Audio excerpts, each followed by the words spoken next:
कोई एक particular book पढ़ के सिलेक्शन नहीं ले सकते हम। जब आप अंधेरे में होते हैं तब आपका साथ कोई नहीं देता। अगर एक स्टूडेंट को किसी भी कोचिंग का चयन करना है जी सर। तो सबसे पहले किन बातों का ध्यान रखना है? कड़ी से कड़ी जोड़ते जाओ तो जंजीर बन जाती है, मेहनत पे मेहनत करते जाओ तो तकदीर बन जाती है। नमस्कार, मैं हूँ आपका मित्र सचिन आचार्य और मेरे साथ हैं आज आयुषी अग्रवाल। आयुषी मैम हमारे साथ जुड़ी हैं। उनका चयन वर्ष 2022 की परीक्षा में एडी एजुकेशन के पद पर हुआ है। आइए जानते हैं उनसे कि उनका ये सफ़र कब शुरू हुआ, कैसे शुरू हुआ और इस सफ़र के दौरान उन्होंने क्या-क्या परेशानियाँ झेली और किन परिस्थितियों के बीच में उन्होंने अपने लक्षित लक्ष्य को प्राप्त किया है। पहले सवाल की ओर मैम बढ़ते हैं हम। जी सर। आपका जन्म कहाँ हुआ है? सर मेरा जन्म माँ नर्मदा की जन्मस्थली अनूपपुर में हुआ है, वहीं की निवासी हूँ मैं। माँ नर्मदा मध्य प्रदेश की जीवनदायिनी। जी सर। उनके उद्गमित स्थान अमरकंटक, अनूपपुर, वहाँ से आप आई हैं। जी सर। वहाँ से इंदौर के इस क्षेत्र में जहाँ हम बैठे हैं, भोलाराम, जो कि मध्य प्रदेश के मुखर्जी नगर के रूप में जाना जाता है। जी सर। इसकी शुरुआत कहाँ से हुई थी आप?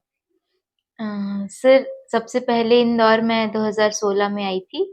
मैंने होलकर साइंस कॉलेज से एमएससी मैथमेटिक्स में कंप्लीट किया है। तो मैं जब यहाँ आई थी तो मेरा जो एम था वो तो एमएससी करना ही था तब। उसके बाद मैंने धीरे धीरे चीज़ों को जाना, मैंने पीएससी की ओर अपना रुख किया।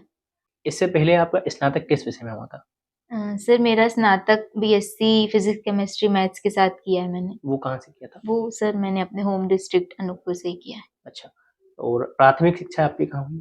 सर मेरी प्राथमिक शिक्षा जहाँ की मैं निवासी हूँ, अनूपपुर जिले की एक तहसील है जतेहरी, तो मैंने अपनी प्राथमिक शिक्षा वहीं के सरस्वती शिशु विद्या मंदिर से संपन्न की है। आपका एजुकेशन आपने सरस्वती विद्या मंदिर से पूर्ण किया। उसके बाद जब 2018 में जब आपने अपना स्नातकोत्तर पूर्ण कर लिया था, जी सर। क्या तभी से आपने पीएससी की तैयारी शुरू कर दी थी? सर मैंने 2019 से पीएससी की तैयारी शुरू तो की थी, लेकिन कुछ पारिवारिक समस्याओं की वजह से और फिर उसके बाद कोविड की वजह से मैं 19 और 20 में अपनी प्रिपरेशन कंटिन्यू नहीं कर पाई थी। तो मैंने प्रॉपर अपनी जो पीएससी की प्रिपरेशन है वो 2021 से शुरू की है। तो 2019 और 21 के बीच का जो समय है वो कोविड महामारी के रूप में हमने सभी ने देखा। जी सर। आपने ऑनलाइन माध्यम से तैयारी करने का प्रयास नहीं किया उस समय? सर मैंने प्रयास किया था, मैंने क्योंकि 2019 में ही कोचिंग जॉइन कर ली थी, तो उसी का ऑनलाइन बैच मिला था मुझे, लेकिन मेरी तैयारी बहुत अच्छी ऑनलाइन नहीं हो पाई थी, इसीलिए फिर जब मैं 2021 में वापस इंदौर आई, तब मैंने अपनी तैयारी को अच्छे से एक रुख दिया। जैसे कोचिंग की बात की आपने, जी सर। तो कहाँ तैयारी करी है आपने? सर मैंने इंदौर से ही आकार आईएएस संस्थान से अपने प्रीलिम्स और मेंस की तैयारी की है।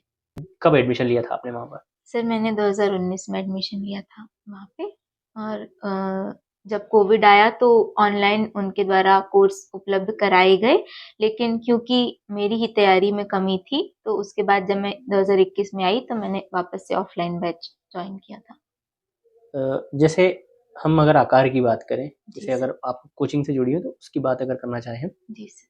तो अगर एक स्टूडेंट को किसी भी कोचिंग का चयन करना है, जी सर। तो सबसे पहले किन बातों का ध्यान रखना होता है उसे? सर किसी भी कोचिंग का चयन करने के लिए आप को ये ध्यान रखने की ज़रूरत है कि आपको किस टीचर की बातें ज़्यादा समझ में आ रही हैं। इसके लिए आप ये कर सकते हैं कि अलग-अलग जगह डेमो ले लें 3-4 दिन का, तो आपको उसी दौरान समझ में आ जाएगा कि आपको कहाँ ज़्यादा चीज़ें समझ में आ रही हैं, कहाँ का माहौल ज़्यादा फ़ैमिलियर है, तो आप उसके हिसाब से अपनी कोचिंग का चुनाव कर सकते हैं। आपने लिए थे ये डेमो? जी सर, मैंने डेमो लिए थे। लगभग कितने संस्थानों में डेमो लेने के बाद आपने ये सुनिश्चित किया कि मुझे आकार में लेना है? सर मैंने 3-4 संस्थान में डेमो लिए थे, उसके बाद मैंने आकार का चुनाव किया था। मतलब आपकी जो पूरी तैयारी है, जी सर। चाहे प्री की कहें या मेंस की, जी। साक्षात्कार के मूक भी आपने दिए जी आकार में? सर। आपके एजुकेशन पे हमने बात की, जी। आपके साक्षात्कार पे हम पहुँचे। पहली बार आप पीएससी की परीक्षा में कब सम्मिलित हुई थी? सर पहला प्रीलिम्स तो मैंने 2020 में दिया था, तो वो प्रीलिम्स मेरा क्वालीफाई नहीं हो पाया था। उसके बाद मैंने खुद को सँभाला, 1 मार्क से ही नहीं, 1 क्वेश्चन से ही नहीं हो पाया था मेरा 2020 का। उसके बाद मैंने खुद को सँभाला, मैंने बोला जब यहाँ तक पहुँची हूँ मैं कि 1 क्वेश्चन से ही नहीं हुआ है, तो फिर मैं आगे कर लूँगी। क्या कट ऑफ था उस समय? सर 69 कट ऑफ गया था जनरल गर्ल्स का और 68 मेरे मार्क्स थे। अच्छा, 1 नंबर का दुःख काफ़ी सताता है। बहुत सताता है सर, वो 1 नंबर का दुःख इतना ज़्यादा था, लेकिन एक क्यों? एश्योरिटी भी थी कि जब यहाँ तक पहुँच गई हूँ, तो आगे भी कर लूँगी। क्योंकि हम वापस 0 पे चले जाते हैं। जी सर। ऐसा नहीं है कि एग्ज़ाम हमको दोबारा मौका दे रही है जी सर। कि 1 नंबर के लिए अपने को हम वापस से तैयारी करनी है 1 नंबर के लिए, जी सर। बल्कि हमको पूरे कट ऑफ के लिए वापस से तैयारी करनी होती जी है। सर। असफलता जैसे आपको पहली बार में हाथ लगी, जी सर। तो जब बच्चे को असफलता हाथ लगती है, तो वो अपने कम्फर्ट ज़ोन में जाने का प्रयास करता है। जी सर। क्या होता है कम्फर्ट ज़ोन? सर मेरे लिए तो मेरा कंफर्ट ज़ोन मेरी मम्मी की गोद है। तो उस टाइम जब मेरा 2020 का रिज़ल्ट आया था, तो मुझे बहुत दुःख हुआ, बहुत रोई भी थी मैं। तो मुझे बस ये था कि मुझे मेरी मम्मी चाहिए, उनके पास जाना है। हुँ, तो मेरे लिए तो comfort zone is my mother. तो आपका कम्फर्ट ज़ोन जैसे आपकी माँ है, तो जब 2022 का परिणाम घोषित हुआ, जी सर।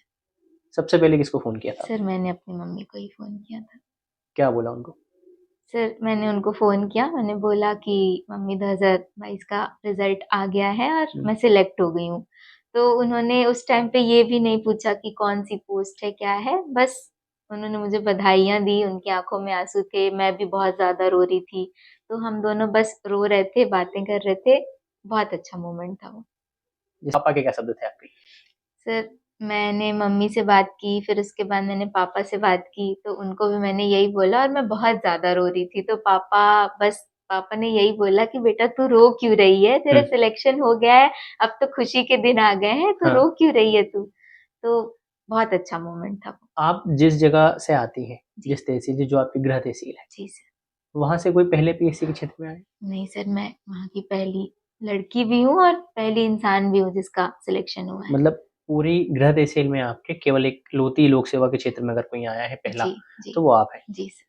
ये मोमेंट एक पिता के लिए बहुत बड़ा होता है। जी सर।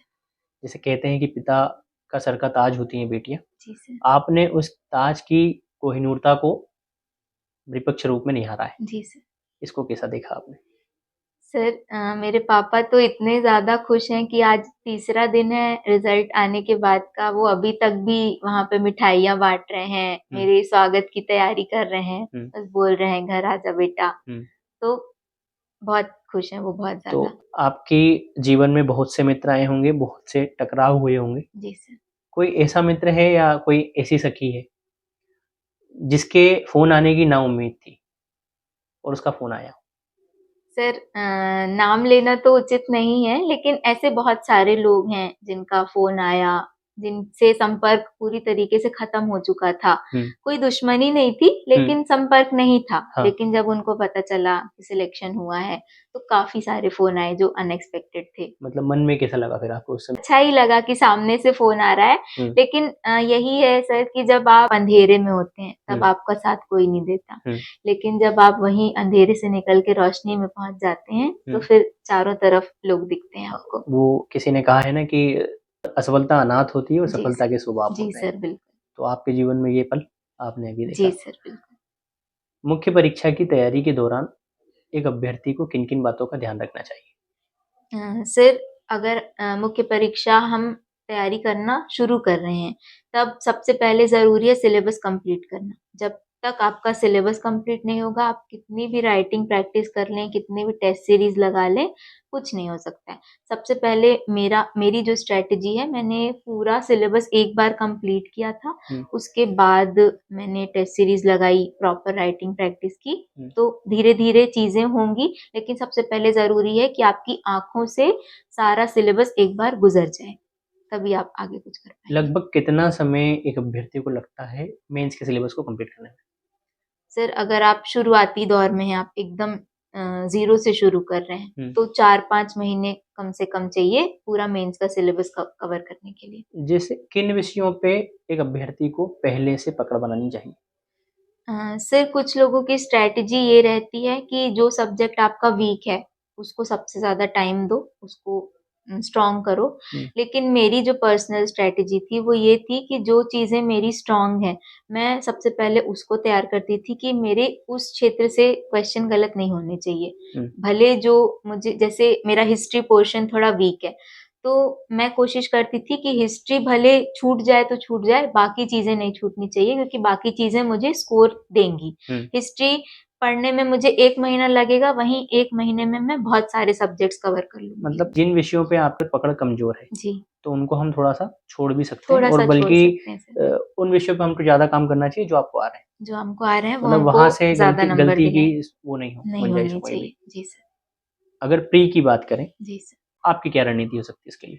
सर मेरी रणनीति प्री में भी सेम रहेगी कि जो मेरा पोर्शन वीक है और जो टाइम टेकिंग है, उसको मैं कोशिश करूँगी कि कम टाइम दूँ क्योंकि उधर से क्वेश्चन 1-2 आएँगे, गलत हो जाएँगे कोई बात नहीं। लेकिन जो चीज़ कम टाइम में कवर हो जाएगी, तो उसको मैं स्ट्रॉन्ग करूँ, उसको अच्छे से पढूँ और प्लस पढ़ने के साथ-साथ एमसीक्यूज़ सॉल्व करना बहुत ज़्यादा ज़रूरी है। जब तक आप एफएलटी सॉल्व नहीं करेंगे, क्वेश्चन नहीं लगाएँगे, आपकी तैयारी का कोई मतलब नहीं है। आप सिर्फ़ एक रट्टू के जैसे पढ़ते चले जाएँगे, आपको कोई आउटपुट नहीं मिलेगा। तो मेरी स्ट्रैटेजी यही रहती थी, मैं पढ़ती थी और 1 दिन में 2 से 3 एफएलटी सॉल्व करती थी। मतलब एमसीक्यूज़ लगाना सबसे ज़्यादा ज़रूरी होता है बहुत पीएससी ज़रूरी है सर। प्री के लिए। जी सर। एक दिन में लगभग कितने लगाने चाहिए?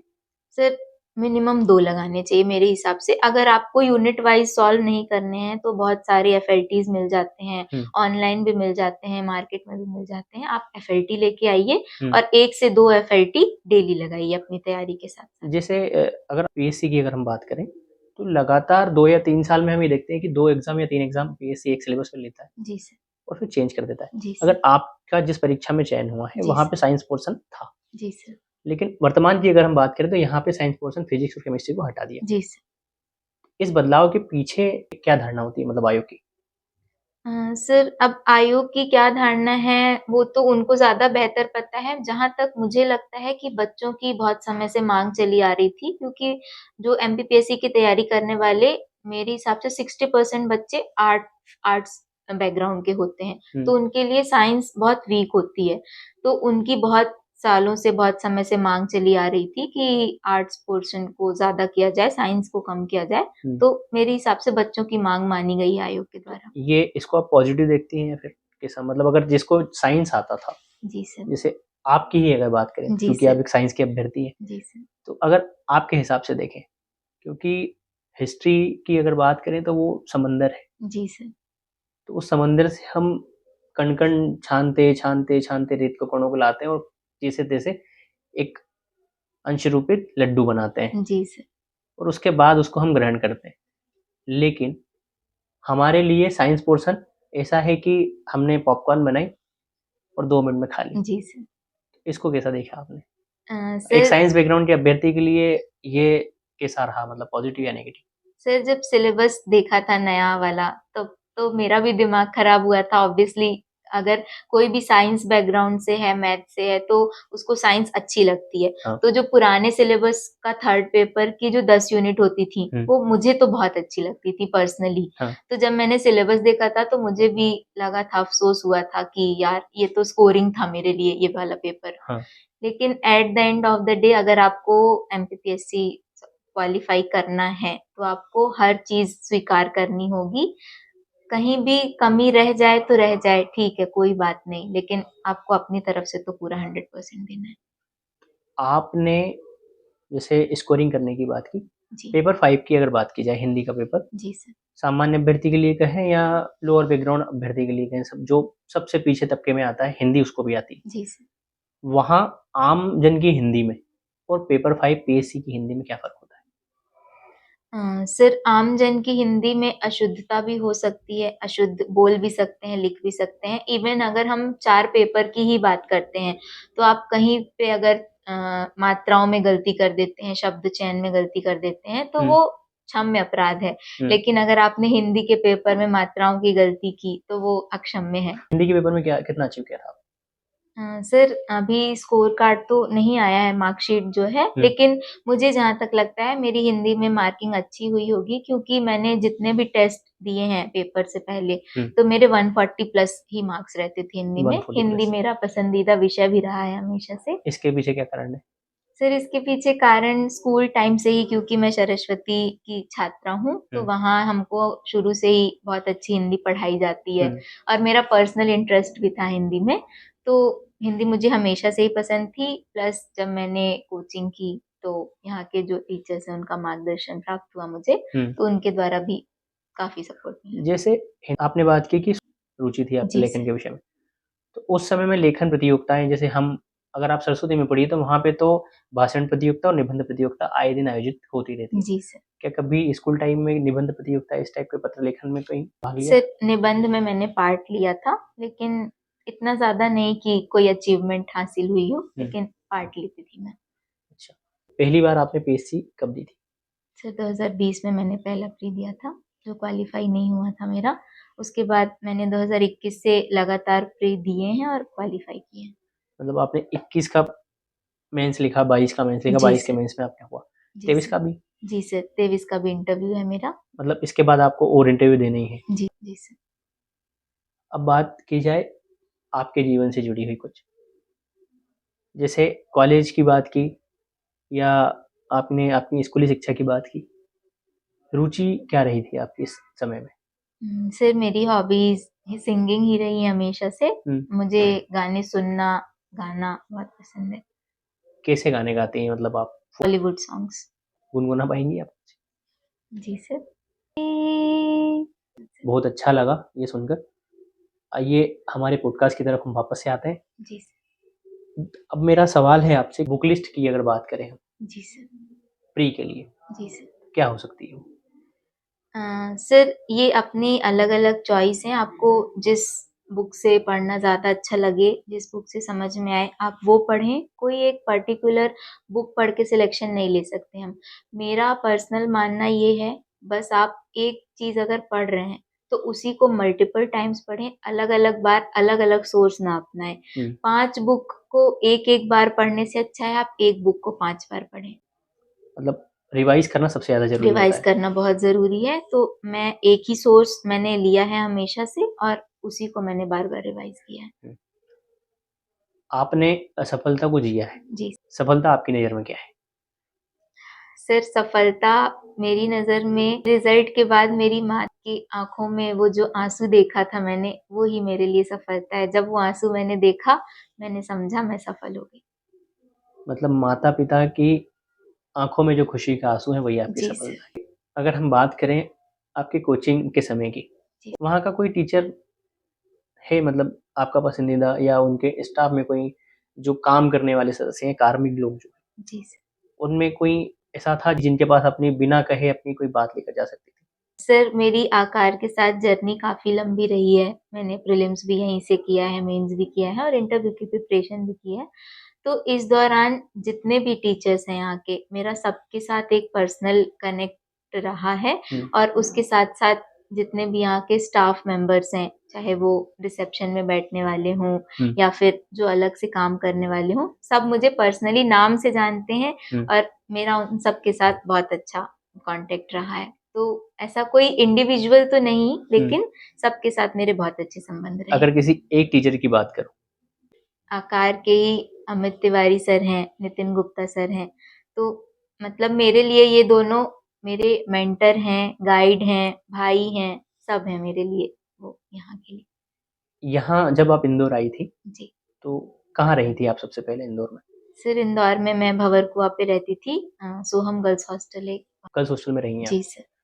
जिस क्षेत्र की आपने बात की भोलाराम, वो क्षेत्र कैसा है लड़कियों के लिए मतलब? सर मेरे हिसाब से कोई क्षेत्र खराब नहीं होता है, वो आपकी पर्सनल जो भी सोच है, आप ये सोचिए कि आप यहाँ क्यों आए हैं?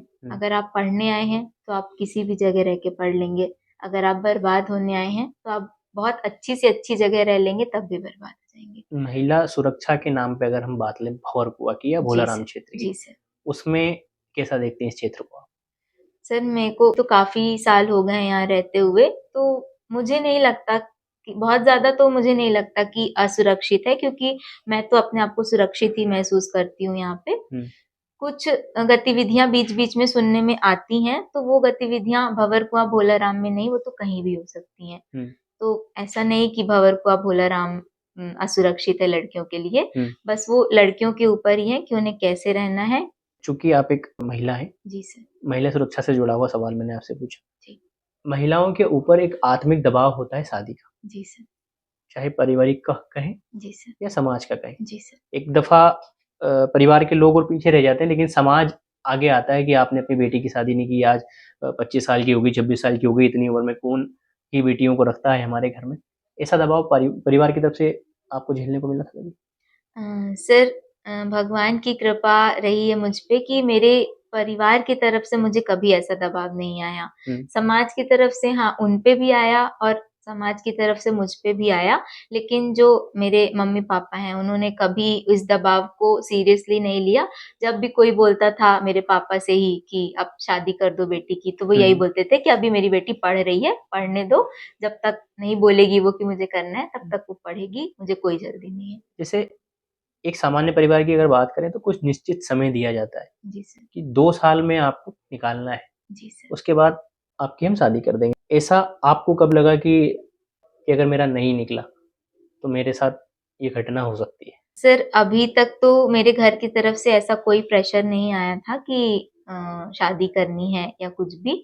बस अब ऐसा था थोड़ा कि हो गया है टाइम तो तुमको तैयारी करनी है तो तुम घर आके कर लो। हुँ। इंदौर छोड़ दो, घर आके तैयारी करो। लेकिन उनकी तरफ से ये कभी नहीं आया कि अब छोड़ दो, शादी करनी है। उन्होंने मुझे छोड़ने के लिए कभी नहीं कहा। तो आपने इसका जो सुनिश्चित किया था पीएससी का जो क्षेत्र, जी सर। वो आपने कब ठाना था? सर, एक लाइन ऐसा कहते हैं, जब आँखों में अरमान लिया, मंज़िल को अपना मान लिया, तो मुश्किल क्या आसान क्या, जब ठान लिया तो ठान लिया। बिल्कुल। बहुत मुश्किलें आईं, बहुत सारी चीज़ें फ़ेस की मैंने, हुँ। लेकिन हमेशा मैं ये याद रखती थी कि मुझे ये करना है और मुझे करना ही है। आपके जीवन का कोई ऐसा मुश्किल समय, जी। जिसमें अपने आप को जी सर। असहज महसूस किया हो? ऐसा कोई समय, कोई मोमेंट है?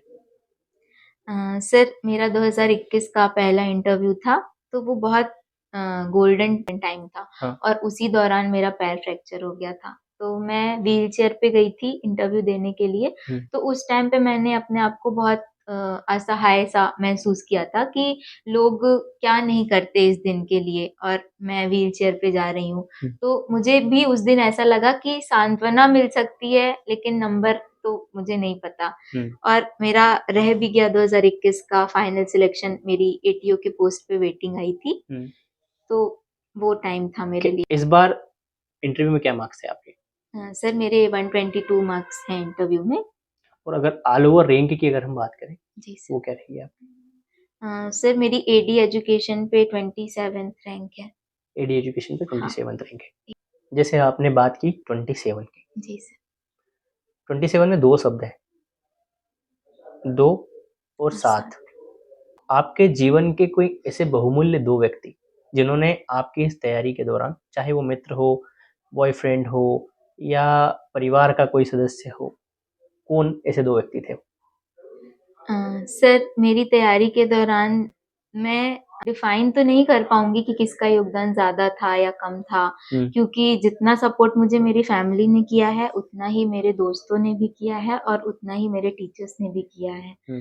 लेकिन अगर मैं 2 लोगों की बात करनी है मुझे, तो मैं अपने माता-पिता का ही नाम लेना चाहूँगी हुँ। क्योंकि उनसे ज़्यादा योगदान तो किसी का नहीं हो सकता सफलता में। सबसे ज़्यादा योगदान भली-भाँति तो उसे माँ-बाप का ही होता जी है। सर। आपने बीच में नाम लिया दोस्तों का। जी सर। एक पीएससी के अभ्यर्थी के जीवन में कितने दोस्तों को होना चाहिए? सर, जितने वो सँभाल सकें। आपके कितने थे? सर, बहुत सारा मेरा फ्रेंड सर्कल काफ़ी बड़ा है, कुछ मेरे स्कूल के भी दोस्त हैं, कुछ हुँ। कॉलेज के भी हैं, कुछ एमएससी टाइम के भी हैं, कुछ कोचिंग के भी हैं। पीएससी से क्षेत्र से जुड़े हुए लोग जी। जब दोस्तों का चयन करते हैं, तो वो अपनी फ़ील्ड के लोगों का चयन करते हैं। जी सर। आपके साथ कोई सहभागी थे ऐसे? जिनके साथ आपने मतलब कि या तो कोचिंग में जो हों, जिनके साथ दोस्ती हुई, कोई पैनल बनी थी ऐसी मतलब?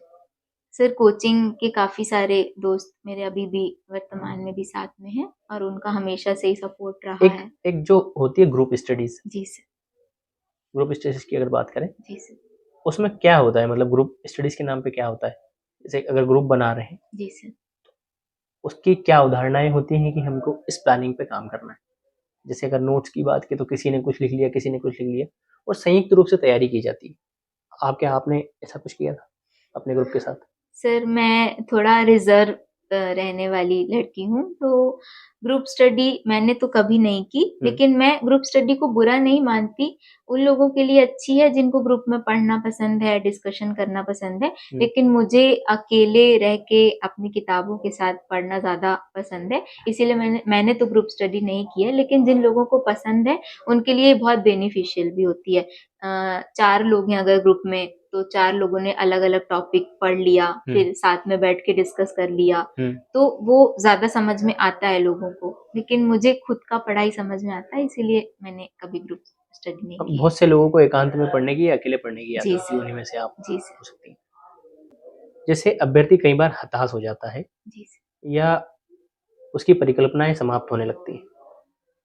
कई बार 5-5, 6-6 बार मेंस लिखने वाला अभ्यर्थी पीएससी के इस क्षेत्र को छोड़कर जाता है, जी सर।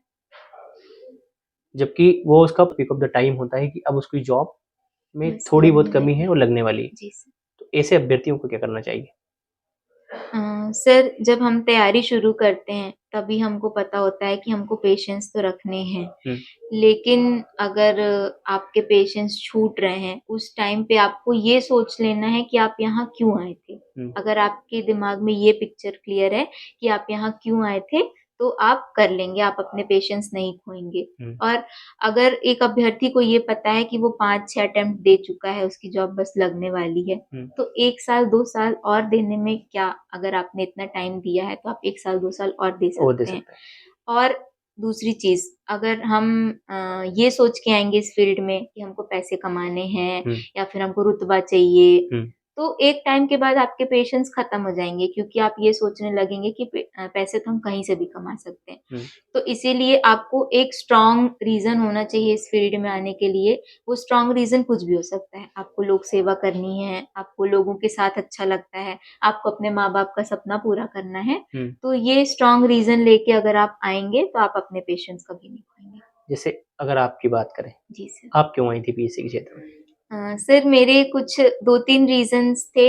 पहला तो मेरे दादाजी चाहते थे हमेशा से ही, बचपन से ही वो बोलते थे कि हमारी बिटिया कलेक्टर बनेगी। तो एक ये रीज़न था, मुझे उनका सपना पूरा करना था। ठीक है। दूसरा सर, जब मैंने खुद को देखा कि मुझे समाज के लोगों के साथ उनकी मदद करना, जैसे मैं रास्ते में जा रही हूँ, मुझे कोई दिखा, तो मैंने उसकी मदद कर दी। ये मेरे में हमेशा था, तो मुझे लगा कि मैं इस फ़ील्ड में आऊँगी तो बेहतर कार्य कर पाऊँगी, तो ये रीज़न थे मेरे आने के। जीवन में बहुत से उतार-चढ़ाव आपने देखे, जी सर। उसके बाद इस लक्ष्य को प्राप्त किया। जी सर। इन उतार-चढ़ावों के बीच क्या कोई पसंदीदा साथी आपका बना था? सर, पसंदीदा साथी तो नहीं, लेकिन मेरे काफ़ी सारे फ्रेंड्स हैं जो स्कूल टाइम से ही मेरे साथ हैं और अभी तक भी साथ हैं। अगर टाइम मैनेजमेंट की बात की जाए, जी सर। एक अभ्यर्थी को कितने समय तैयारी करनी चाहिए? सर, ये भी अपना-अपना पर्सनल है।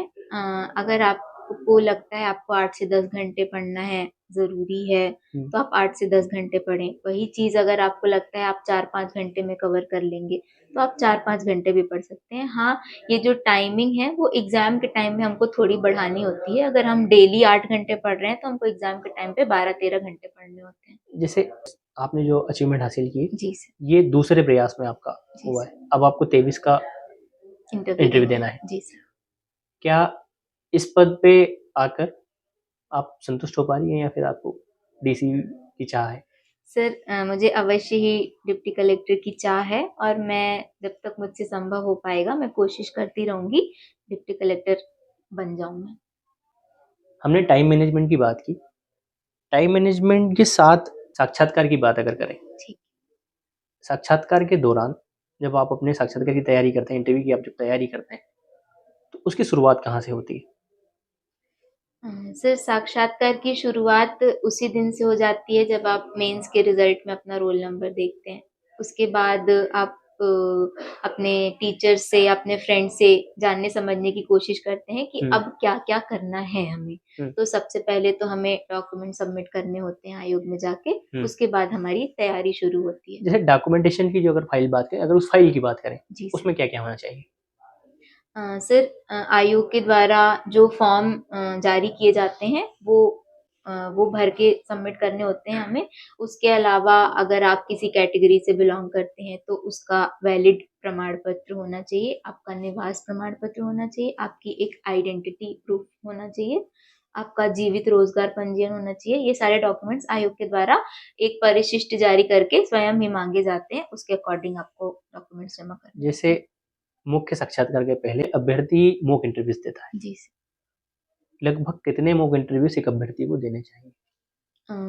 सर, अगर आपका पहला इंटरव्यू है, आपको लग रहा है कि आप बिल्कुल नहीं बोल पा रहे हैं, तो फिर आप 6, 7, 8 अलग-अलग जगह, जिस टाइम पे भी आपको ये लगे कि अब आपसे बोलना आने लगा है, तो उस टाइम पे मेरे हिसाब से मॉक इंटरव्यू की जगह आपको पढ़ने पे ध्यान देना चाहिए। क्योंकि मॉक हम सिर्फ इसलिए देते हैं कि हमें बोलना आ जाए। बाहर जो मॉक हम देते हैं प्राइवेट जी सर। संस्थाओं में, जी सर। उनमें और बोर्ड जो मेन एमपीपीएससी का होता है, जी सर। उसमें क्या अंतर होता है? सर, अगर हम बाहर के कोचिंग इंस्टीट्यूट्स के मॉक की बात करते हैं, तो वहाँ पे थोड़ा ज़्यादा डर का माहौल बनाया जाता है। आयोग में बहुत फ़ैमिलियर माहौल होता है, वो लोग बहुत अच्छा फ़ील कराते हैं, बिल्कुल परेशान नहीं करते आपको, आपको शांत करने की कोशिश करते हैं। अगर आप किसी क्वेश्चन का आंसर नहीं भी दे पा रहे हैं, तो भी बोलते हैं ठीक है बेटा, कोई बात नहीं, हर चीज़ आना ज़रूरी नहीं है, ऐसा। तो ये अंतर रहता है। बाकी मॉक देना इसलिए ज़रूरी है कि आपको यहीं से वो डर अनुभव हो जाता है कि अगर ऐसा हुआ, तो आप उस चीज़ के लिए भी तैयार रहते हैं। बिल्कुल। हमने बात की आयुषी मैम से, उनके जीवन के महत्वपूर्ण लम्हों को हमने आपके साथ साझा करने का एक प्रयास किया है। Thank you so much ma'am हमसे बात करने के लिए, और थैंक यू सो मच बहुत सर। बहुत धन्यवाद कि आज आप हमारे साथ जुड़ी हैं। थैंक यू, और आशा करता हूँ कि आप मध्य प्रदेश में एक अच्छे अधिकारी के रूप में जानी जाएंगी। जी sir. Thank you so much thank you ma'am. So much.